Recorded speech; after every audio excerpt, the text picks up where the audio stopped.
en 1909. C'est-à-dire que l'ancien capitaine du Vietnam a existé ici pendant 43 ans.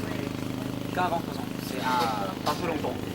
Mais c'est un événement très important pour la politique du Vietnam, en particulier pour les Vietnamiens en général. Je peux revenir un petit peu à l'histoire du Vietnam avant de 1968, un petit peu. Comme vous le savez, Vietnam, sous la domination des Chinois pendant près d'un 1000 ans. Près d'un 1000 ans. Avec beaucoup de changements de la dynastie féodale en Chine.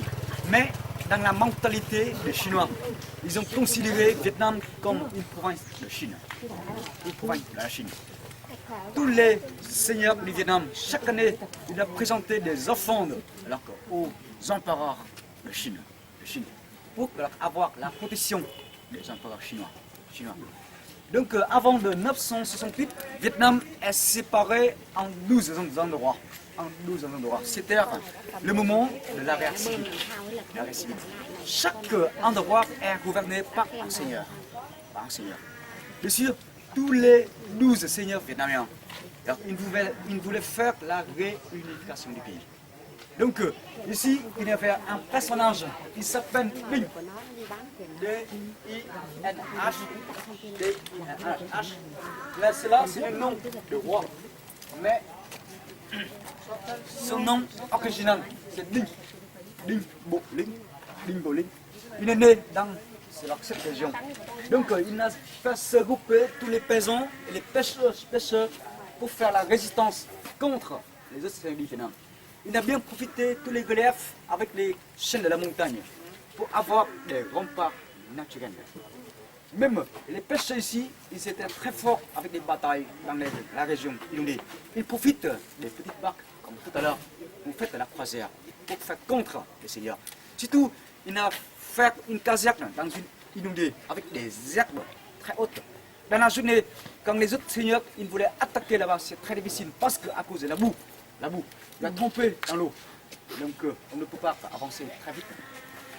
Après quelques années, il a fait épuiser la plupart des autres seigneurs. Donc il a fait la réunification du pays. Tout de suite, c'est la première fois dans l'histoire du Vietnam, il y a un personnage qui a annoncé l'indépendance du Vietnam avec la Chine. C'est la première fois au Vietnam, il a apparu un roi, à côté de la Chine. Bien sûr, les Chinois, ils n'aimaient pas. Bien sûr. Donc avec beaucoup de force, les Chinois, ils ont essayé d'envoyer des soldats pour menacer la frontière du Vietnam. Mais c'est comme un personnage talentueux.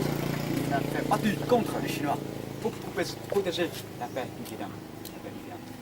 Mais vraiment, c'est une douleur de l'histoire du Vietnam. Jusqu'à maintenant, il y a des chercheurs vietnamiens qui sont en train de vérifier la réalité de la mort de ce empereur, Dinh Tiên Hoàng. Parce qu'après 12 ans de l'administration sur le trône du roi, il est mort dans un repas avec ses 2 enfants. Empoisonné. Voilà, il est empoisonné.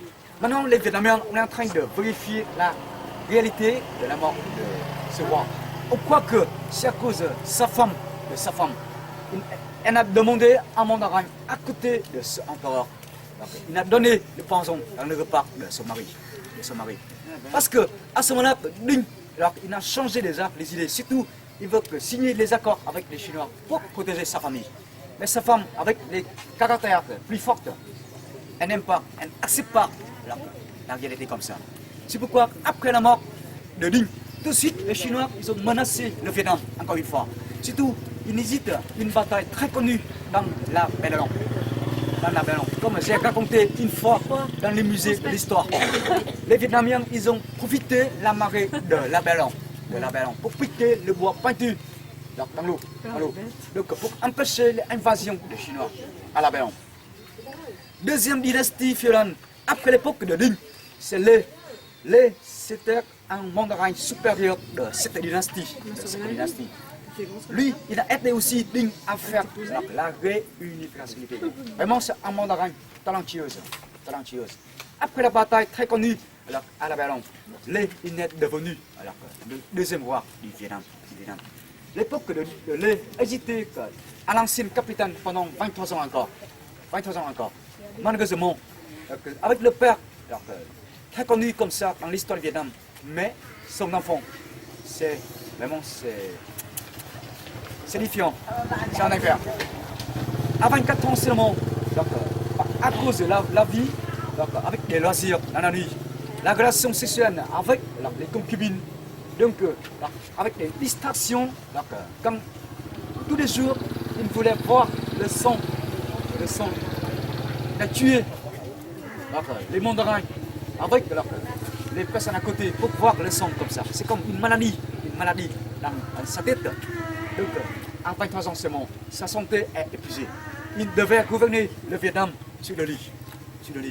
Donc, les paysans vietnamiens, dans tous les coins au nord, ils ont fait la révolution contre cette dynastie féodale. Jusqu'à il doit accéder sous trône à un autre personnage. Il s'appelle de Lý, L-Y, Lý. Après un an, quand il a bien organisé l'ordre public, il a décidé de changer la capitale du Vietnam, de Hoa Lư, ici, vers Thăng Long. Thăng Long, c'est le nom autrefois de Hanoi. C'est pourquoi vous avez admiré la peinture jusqu'à 4 km au bord de la rivière de l'œuf rouge. C'est là pour montrer en fait les Vietnamiens pour célébrer cet éminent de la capitale de Hanoi. C'était à partir de 2010 quand on a transféré la capitale de Hoa Lư à Hanoi. Mais aussi à travers le temps, avec l'influence du climat à cause de la guerre aussi, de plus en plus la trace de l'ancienne capitale est disparue.